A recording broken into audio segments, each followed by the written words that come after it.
Ang isa sa pinakamaswerteng panaginip ay kapag nakarinig ka ng umaawit ng mga anghel, choir, carolers o anumang grupo ng umaawit na may pagpupuri o pagninilay tungkol sa poong may kapal. Marami itong sinisimbolo. At ang ilan sa pinapahiwatig nito ay magandang balita at napakasayang selebrasyon o pagdiriwang. Tulad ng pagbalita ng anghelang Diyos sa mga pastol ukol sa pagsilang ng mananakop at tagapagligtas ang Panginoong Jesucristo.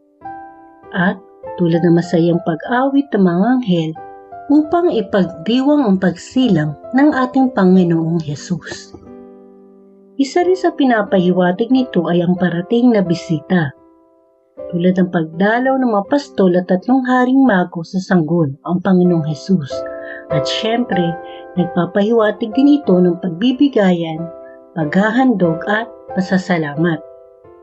Sa Biblia, may hahalin tulad dito sa pagbibigay ng 3 haring mago ng mga regalo, ginto, insenso at mira. Ang ginto sa panaginip ay tanda ng kasaganaan at kasakiman, ngunit sa pang-espiritual na simbolo, ito ay paghahari sa sanlibutan. Ang insenso naman sa panaginip ay nagpapahiwatig ng iyong kalakasan upang maabot ang iyong layunin, at sa pang-espiritual na simbolo, ito ay Diyos. Ang mira, bagaman sa espiritual ay kumakatawag sa kamatayan ng mortal, ngunit sumasagisag din ito sa pagpapagaling. Sa panaginip, ito ay simbolo ng iyong serbisyo o gawain kung paano mo paglilingkuran ang Diyos. Ang pagbibigay rin ng 3 haring mago ng handog ay tanda rin ng pasasalamat dahil sa pagmamahal, sakripisyo at kaligayahan na maibibigay ng ating Panginoong Hesus. Ang masayang sanggol at bata sa panaginip ay simbolo na parating na biyaya at kasiyahan. Kahit sa literal na buhay o hindi sa panaginip, kung gusto ninyong maging maganda ang inyong vibes, subukan ninyong magpasaya o makapaglaro sa bata o baby.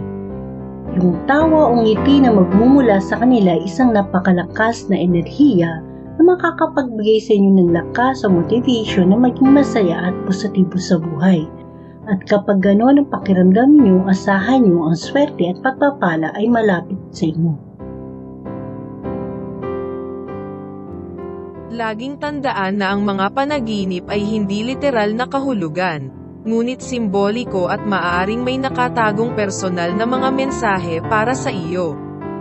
Ang kahulugan ng iyong panaginip ay nag-iiba depende sa sitwasyon at nararamdaman mo sa loob ng iyong panaginip at maging sa totoong buhay. Ganoon din sa kultura o relihiyon na iyong nakagisnan. Kaya alalahanin mo kung ano ang iyong nararamdaman, ginagawa o mga reaksyon sa iyong panaginip at subukan itong iugnay sa iyong totoong buhay upang maunawaan mo ang mensahe sa iyo ng iyong panaginip.